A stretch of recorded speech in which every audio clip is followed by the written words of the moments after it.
The world is watching the Middle East with a growing sense of dread. The long-simmering conflict between Iran and Israel has reached a dangerous new peak, sparking fears of a wider war. Headlines are filled with warnings of potential military strikes and talk of a, massive conflict. This isn't just a regional dispute, it's a global concern.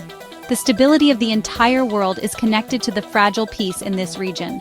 The rhetoric from both sides has become increasingly hostile, and the military posturing suggests that we are closer to a direct confrontation than we have been in decades.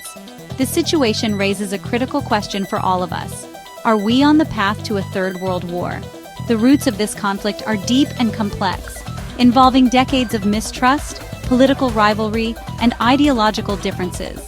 Israel views Iran as an existential threat, particularly because of its nuclear program and its support for militant groups like Hezbollah and Hamas.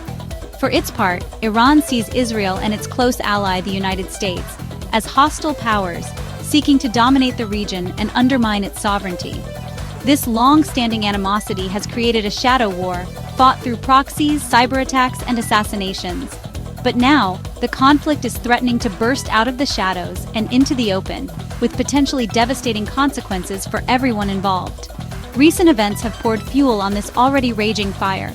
The ongoing war in Gaza, which began in October 2023, has significantly weakened Iran's regional allies, creating what some Israeli leaders see as a window of opportunity.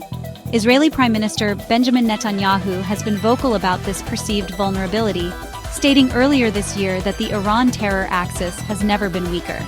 This assessment has led to a more aggressive stance from Israel, which appears to be preparing for a potential military strike against Iran's nuclear facilities. The heightened tension is palpable, as the world waits to see if the rhetoric will translate into action. The fear of a third world war, while perhaps premature, stems from the interconnected nature of our modern world. A direct war between Iran and Israel would not happen in a vacuum. It would immediately draw in other regional powers and would have a massive impact on global energy supplies, shipping routes, and the world economy. The United States, as Israel's most powerful ally, would inevitably be pulled into the crisis, even if it tries to avoid direct combat. This potential for a chain reaction is what makes the current situation so perilous. Understanding the stakes is the first step toward finding a path away from the precipice. At the heart of the current crisis is Iran's nuclear program.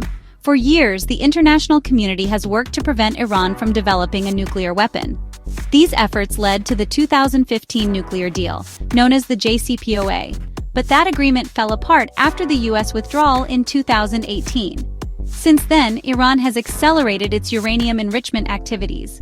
Recently, the United Nations nuclear watchdog, the IAEA, passed a resolution declaring Iran in breach of its obligations.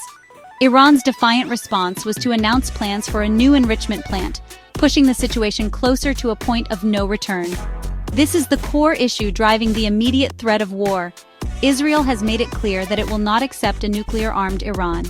Israeli officials have reportedly told the U.S. that a military strike could happen as soon as this Sunday if Iran does not halt its production of nuclear bomb material. This is not just a bluff. U.S. intelligence confirms that Israel appears to be making serious preparations for an attack. The potential targets are Iran's heavily fortified nuclear sites, like the one at Fordow, which is buried deep underground. Destroying such a facility would require a complex and risky military operation, one that could ignite a massive regional retaliation from Iran. Iran, meanwhile, maintains that its nuclear program is for peaceful purposes only. However, it also insists on its right to enrich uranium and has vowed to retaliate fiercely against any attack. President Masoud Pezeshkian has warned that Iran is at its highest level of military readiness and would rebuild any destroyed facilities. This creates a dangerous standoff where both sides feel they cannot back down. Iran's leaders believe that capitulating to Israeli and American demands would be a sign of weakness, while Israeli leaders believe that failing to act would be a catastrophic mistake that endangers their nation's future. The timeline for this crisis is now alarmingly short. The threat of an Israeli strike this weekend hangs over last-ditch diplomatic efforts. A sixth round of nuclear talks between the U.S. and Iran is scheduled to take place in Oman, but hopes are low.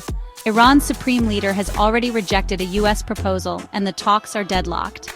US President Donald Trump has acknowledged that an Israeli attack could completely derail these negotiations, leaving military action as the only remaining option on the table.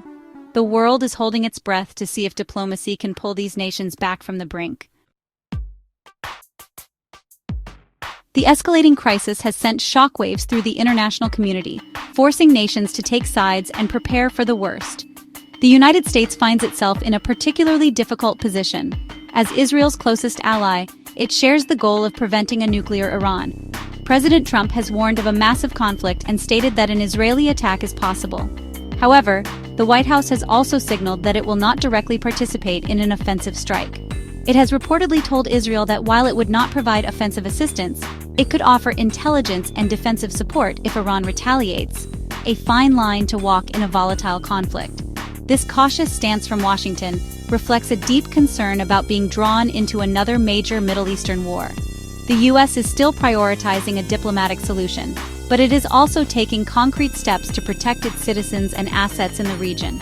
The American embassy in Baghdad has been partially evacuated, and some diplomats have been pulled from other posts. The government has authorized the voluntary departure of military families and has issued stark warnings for American citizens to leave the area, citing the risk of imminent violence. These actions show that while the U.S. may hope for peace, it is actively preparing for war. Other global powers are also reacting with alarm. European officials have been working alongside the U.S. to find a diplomatic path forward, but they too believe that Israel appears ready to attack. Great Britain has issued new warnings about threats to commercial shipping in the Persian Gulf, a critical artery for global oil transport. Any disruption in this region could send energy prices soaring and cause significant damage to the world economy. The stakes are incredibly high, not just for the Middle East, but for countries all around the globe that depend on the stability of this vital region for their economic well-being. The challenge for the international community is immense. On one hand, there is broad agreement that Iran should not acquire nuclear weapons. This is why the US and European powers backed the recent IAEA resolution against Tehran. On the other hand, there is a deep fear that a military strike would be catastrophic, unleashing a cycle of violence that would be difficult to contain. This is why diplomatic efforts, however strained, continue. The world is caught between the desire to enforce non-proliferation rules and the desperate need to avoid a devastating new war. The immediate danger is a full-blown regional war. If Israel attacks Iran, Tehran has promised a swift and powerful response. This would likely involve missile strikes not only on Israel, but also on U.S. military bases and assets throughout the Middle East. Iran's allies in the region, such as Hezbollah in Lebanon, could open a second front against Israel, leading to a multi-front conflict that would engulf neighboring countries. Such a war would be incredibly destructive, causing immense human suffering and shattering the already fragile stability of the region. The economic consequences would be severe, disrupting oil markets and global trade for years to come. So, does this mean a third world war is on the horizon? Most experts believe this is unlikely, at least for now. A world war typically involves direct military conflict between multiple major global powers like the United States, Russia, and China. While the US would almost certainly be involved in a regional conflict, it is actively trying to limit its direct role.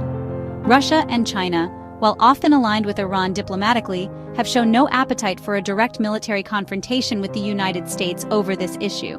Their involvement would likely remain political and economic rather than military.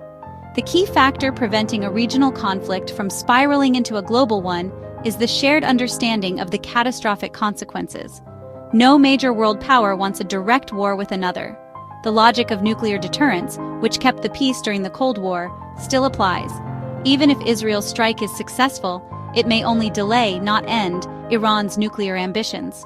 Iran could then decide to fully commit to building a bomb in secret, making the situation even more dangerous in the long run. This is why, despite the military preparations, the door to diplomacy has not been fully closed. Ultimately, the only viable path forward is through de-escalation and dialogue. A war would solve nothing. It would only create new generations of grievances and sow the seeds for future conflicts. The current crisis is a stark reminder of how interconnected our world is and how quickly regional tensions can become a global threat. Finding a lasting and peaceful solution that addresses the security concerns of all parties is not just a preference, it is an absolute necessity. The challenge is immense, but the alternative is unthinkable. The world must choose diplomacy over disaster.